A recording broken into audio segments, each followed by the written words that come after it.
Hello, beautiful people. I'm Uguji Madekwe, and I welcome you all to my podcast, The Gray Area, where controversial issues are discussed and dealt with. So, there's this story you guys, story you guys have been seeing online.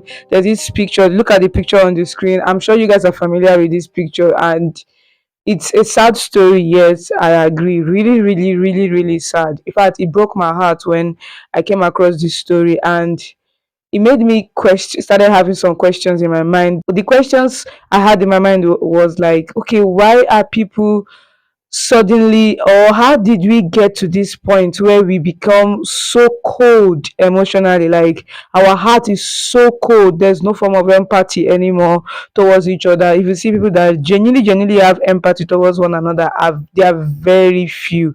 And it is this lack of empathy that has made this girl to die, because I'm sure she's not if she was well taken care of, if that thing that happened didn't happen. I'm for sure those of you that don't know this story, it's about a young girl, a hundred level student of University of Azikiwe, Unizik, and then they misplaced their key. There are three in a room. She and her roommate, they misplaced their key and they needed to get in. Right, so now they met with their hostel mistress and was begging the woman that, okay, I believe they must have explained the situation of things to the woman, like, okay, so we misplaced our key and we want to get in, we can't get in, please, is there any way we can get in? And then the woman says, okay, no, that she's not going to give them any key, that they must pay 40,000 naira each of them. That's making 120,000 naira. So she would give them a spare key or another key.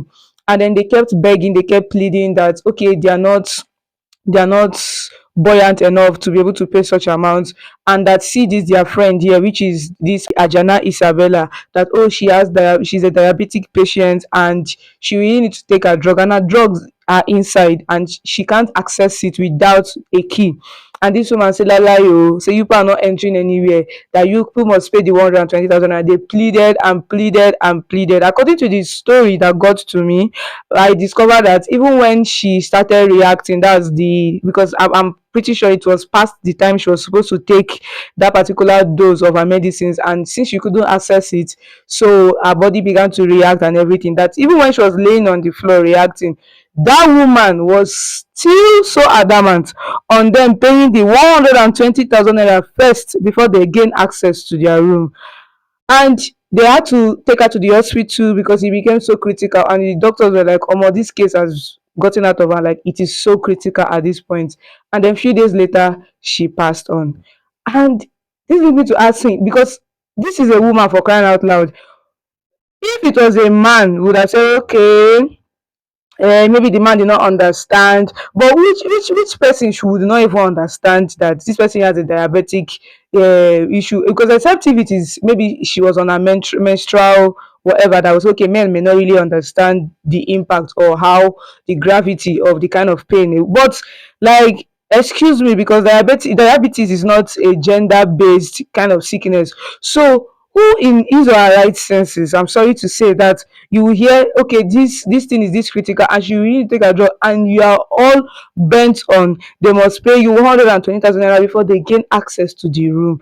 Like it's not even making any sense. And I could just define this as lack of empathy, because it's not just because it happened to Ajana Isabella. It's not just because it happened in Unizik. It happens everywhere, at our workplaces, sometimes even in our place of worship, in the market, everywhere. You see people going through things and they need help, and you have the help to offer them. It's a different case if they needed to do one or two ceremonial stuff to get the key. Maybe to get the keys is it how to place to get the keys far-fetched, is a different thing, right? But that you are insisting that they must pay you, and you have the key, oh, you have the solution to whatever it is that is their problem, and you are insisting for your own, will I call it selfish gain now, or I don't even know what to call it right now. But all I'm trying to say is that these days people have developed a very, very cold heart, and it is really bad. Like, when I mean bad,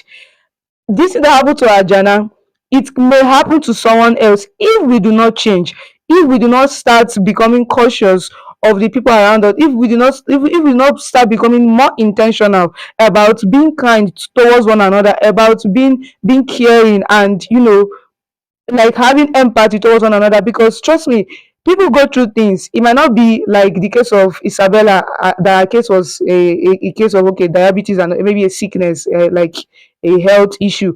It could be anything. It could be anything as simple as just smiling at one another, as simple as, being concerned, reaching out to people, trying to help them in times of their need, especially when you have the ability to do that. It goes a really really long way. That is why you will see people who are not meant to die at that point, they die because you are walking on the road, you see someone who is dead, who is about to die rather. You see someone who is losing their life gradually, maybe in the pool of their own blood. You don't know what has happened, but you because of the kind of heart you have, you walk past the person. Like, can we go back to those days where we reach out to people? Can we go back to those days where we want to offer help to people? We want people to be fine, because it's crazy. Honestly, it's really really crazy and very very bad. So please, guys, I want to just use this medium to encourage us all that anytime, it could be you, it could be anybody. What happened to Isabella could happen to anybody. It can happen to anybody in different way. It must necessarily be a health issue. So it's not something that you say, thank God, me, I don't have diabetes. So it's not, it's a lie. It could happen to anybody. But this change that we are all looking for in the society starts with you and I. So I want to encourage us today that we should cultivate that habit. We should learn to be more kind-hearted to people, to try as much as possible to reach out to people, to extend our hand, our helping hand to people, because it is really really important. And with that, we will have a beautiful society and a comfort, in fact a safe society to live in. Thank you so much, guys. Ensure you do subscribe on our pages and share with your friends so they could listen and learn as well. Thank you so much, and see you next Friday. Bye.